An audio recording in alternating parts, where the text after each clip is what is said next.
మనుగడ కోటి అలలుగా పొంగు వరదల వేగాన పడిలేచు అలలకు తీపి కలలకు లేని అలసట నీకేలా నల్ల నల్ల నీళ్లలోన ఎల్లకిల్ల పడ్డట్టున్న అల్లో మల్లో ఆకాశాన చుక్కల్లు అమ్మాయంటి రావిల్లమ్మ అబ్బాయంటి సూర్యుడమ్మ ఇంటి దీపాలవ్వాలంట దిక్కులు ఎవరికి వారే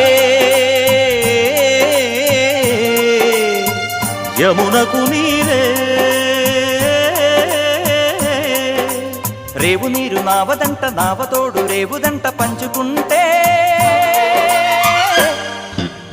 గోరువంక వాలగానే గోపురానికి స్వరాల గణగణ గంటలే మోగనేలా